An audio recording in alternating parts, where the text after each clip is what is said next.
হরে কৃষ্ণ, রাধে রাধে। নমস্কার বন্ধুরা, আমার চ্যানেলের নতুন আরেকটি ভিডিও দেখার জন্য আপনাদের সকলকে অনেক অনেক স্বাগত। আশা করি আপনারা ভালো আছেন, সুস্থ আছেন। আজকের এই ভিডিওটির মাধ্যমে আপনারা জানতে পারবেন একাদশী পালনের সঠিক নিয়ম কী, একাদশীর পালনের দিন কি খেতে হয়, একাদশীতে কি কি খাওয়া নিষিদ্ধ ও কি কি খেতে পারবেন। তো বন্ধুরা, শুরুতে আমরা কয়েকটি প্রশ্ন নিয়ে হাজির হয়েছি আপনাদের কাছে। আপনাদের মধ্যে অনেকেই জানতে চেয়েছেন যে একাদশীর দিন আপনারা কি কি খেতে পারবেন এবং কি কি খেতে পারবেন না। এমনকি আমার কাছে অনেকের প্রশ্ন এসেছে, একাদশীর দিন কি আপনারা রুটি খেতে পারবেন? এছাড়াও একাদশীর দিন সবজির মধ্যে আপনারা পটল, ঝিঙে এসব খেতে পারবেন। তো বন্ধুরা, আপনাদের সকল প্রশ্নের উত্তর নিয়েই আজকের এই ভিডিওটি করা। তো চলুন বন্ধুরা, বেশি দেরি না করে আজকের ভিডিওটি শুরু করা যাক। একাদশী ব্রত পালনের আগে জানতে হবে ব্রত পালনের সঠিক নিয়মসমূহ। ব্রত পালন করা যেমন জরুরি, তার চেয়েও বেশি জরুরি ব্রত পালনের নিয়ম সম্পর্কে জানা। তাই আজকের এই ভিডিওটিতে আমরা একাদশী ব্রত পালনের সঠিক নিয়ম, পালনের সঠিক নিয়ম ও একাদশীর খাদ্য তালিকা নিয়ে আলোচনা করব। একাদশী মূলত একটি চন্দ্র তিথিকে কেন্দ্র করেই পালিত হয়ে থাকে। একাদশীর মূল কাজ হচ্ছে নিরন্তর ভগবানকে স্মরণ করা। আপনারা যে নিয়মে বা যে সময়ে একাদশী ব্রত পালন করেন না কেন, ভগবানকে ভক্তি ভরে স্মরণ করাই যেন আপনার মূল লক্ষ্য হয়। সেই সকল ভক্তগণ একাদশী পালন করতে চান, তাদের একাদশী পালনের সঠিক নিয়ম জেনে নেওয়া উচিত। কারণ সঠিক নিয়ম না জেনে একাদশী ব্রত পালন করলে পুণ্য থেকে পাপ বেশি হয়। তাই একাদশী ব্রত পালনের পূর্বে অবশ্যই একাদশী পালনের নিয়মাবলী জেনে নেওয়া আবশ্যক। তো চলুন বন্ধুরা, এখন জেনে নেওয়া যাক একাদশী ব্রত পালনের সঠিক নিয়ম।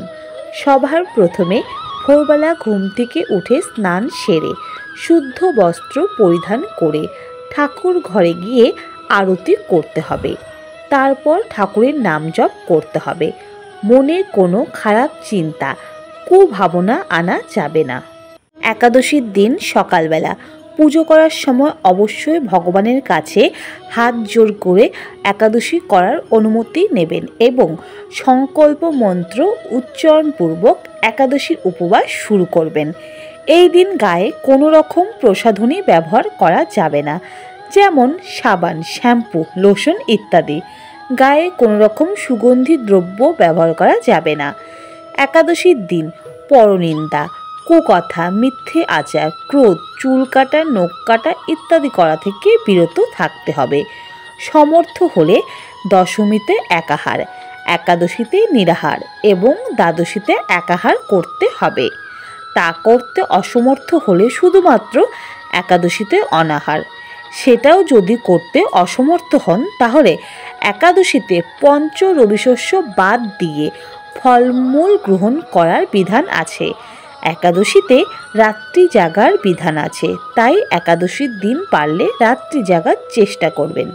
তো বন্ধুরা, এবার আমি আপনাদের জানানোর চেষ্টা করব একাদশী ব্রত পালনের সময় কি কি খাওয়া নিষিদ্ধ, অর্থাৎ একাদশীর দিন কি কি খাওয়া যাবে না সে সকল বিষয়ে।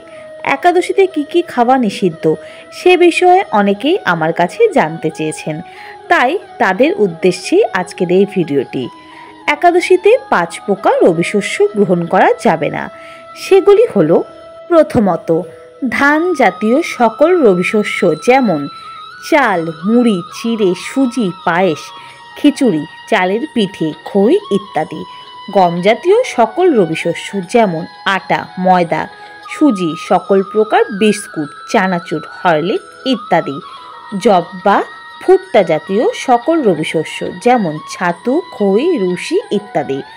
ডাল জাতীয় সকল রবিশস্য, যেমন মুগ, মাষকালাই, খেসারি, মুসুরি, ছোলা, অড়হর, ফেলন, মটরশুঁটি, বটবটি ও শিম ইত্যাদি। বিভিন্ন তেল, যেমন সরষের তেল, সয়াবিন তেল, তিলের তেল ইত্যাদি। এইসব খাবারগুলি একাদশীর দিন একেবারে গ্রহণ করা নিষিদ্ধ। ছাড়াও অনেকের চা, সিগারেট, পান, কফি ইত্যাদির প্রতি নেশা আছে। একাদশী ব্রত উপবাস পালনের দিন এই সকল নেশাজাতীয় দ্রব্য সেবন বর্জন করতে হবে। বন্ধুরা, একাদশী হলো হিন্দু পঞ্জিকা অনুসারে মাসের শুক্ল ও কৃষ্ণপক্ষের একাদশতম চন্দ্রতিথি। হিন্দু ধর্মের প্রতিটি একাদশী ব্রতের সময় নির্ধারণ করা হয় চাঁদের অবস্থান অনুসারে।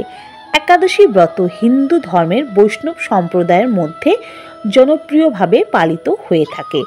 এই দিন বৈষ্ণব অনুগামীরা একাদশী ব্রত পালন করে ভগবান বিষ্ণুর উদ্দেশ্যে উপাসনা করে। তাছাড়াও একাদশীর মূল কাজ হচ্ছে নিরন্তর ভগবানকে স্মরণ করা। পঞ্জিকা অনুযায়ী একাদশী ব্রত নির্জল বা জল ব্যতীত পালন করার বিধান আছে, আর সেগুলি যদি আপনি সমেত পালন করতে পারেন তাহলে আপনি অধিক পূর্ণফল লাভ করতে পারবেন। তবে অনেকেই তাদের বৃদ্ধ বাবা মা এবং ছোট ছেলেমেয়েদের জন্য জানতে চেয়েছেন একাদশী ব্রত পালনের সময় কি কি খাওয়া যেতে পারে। তাই তাদের উদ্দেশ্যে বলে রাখি, কেউ যদি নির্জলা একাদশী ব্রত পালনে ব্যর্থ হয় তাহলে শাস্ত্রে তাদের জন্য কিছু ফলমূল এবং সবজি খাওয়ার বিধান আছে। তো চলুন বন্ধুরা, এখন জেনে নেওয়া যাক আপনারা কি কি সবজি এবং ফলমূল খেতে পারবেন। গোল আলু, মিষ্টি আলু, চাল কুমড়ো, মিষ্টি কুমড়ো, পেঁপে, টমেটো, ফুলকপি ইত্যাদি সবজি ঘি বা বাদাম তেল দিয়ে রান্না করে ভগবানকে ভোগ নিবেদন করে আহার করতে পারেন। রান্নায় হলুদ, মরিচ ও লবণ ব্যবহার করার বিধান আছে। তাছাড়াও একাদশীতে অন্যান্য আহার্য যেমন দুধ, কলা, আপেল, আঙুর, আনারস, আখ, তরমুজ, বেল, নারকেল, বাদাম, লেবুর শরবত ইত্যাদি ফলাদি খাওয়া যাবে। তো বন্ধুরা, মাথায় রাখবেন লবণ কিন্তু আপনারা সিন্দুক লবণ ব্যবহার করবেন, আর হলুদের গুঁড়ো বাড়িতে বানিয়ে সবজিতে ব্যবহার করা সর্বোত্তম। এছাড়াও একাদশীর খাবারের মধ্যে আপনারা ফোড়ন হিসেবে গোটা জিরে ব্যবহার করতে পারবেন। একাদশীর খাবারগুলির মধ্যে সর্বোত্তম হলো সাবু। আপনারা একাদশীর দিন সাবুর নানা রকম খাবার যেমন সাবুর খিচুড়ি, সাবুর পায়েস, সাবুর শরবত নানা রকম কিছু বানিয়ে খেতে পারবেন।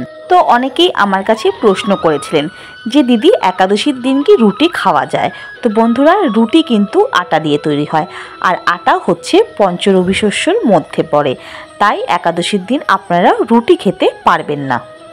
একাদশীর দিনে কোনোভাবেই আমিষ জাতীয় খাবার এবং অন্ন ভোজন করা উচিত নয়। একাদশী তিথিতে অন্ন ভোজন করলে নরকবাসী হতে হয়। এছাড়াও অন্নকে ভোজন করালেও নরকবাসী হতে হয়। একাদশী ব্রত পালনের মাধ্যমে শুধু যে নিজের জীবনে সদ্গতি হয় তা নয়, নিজ কর্মদোষে কোনো পিতামাতা যদি নরকবাসী হন তবে একাদশী পালনকারী পুত্র সেই পিতামাতাকে নরক হতে উদ্ধার করতে পারে। কাজেই একাদশী পালন করা সকলের অবশ্যই কর্তব্য। একাদশী ব্রত পালনের আগের রাত 12টার মধ্যেই আহার শেষ করে নিয়ে ভালো। শোয়ার আগে ভালো করে দাঁত ব্রাশ করে নিতে হবে। কেবল উপবাস করাই একাদশী ব্রতের মূল লক্ষ্য নয়। একাদশীর দিন নিরন্তর ভগবানের নাম স্মরণ ও কীর্তন শ্রবণের মাধ্যমে সারাদিন অতিবাহিত করতে হয়।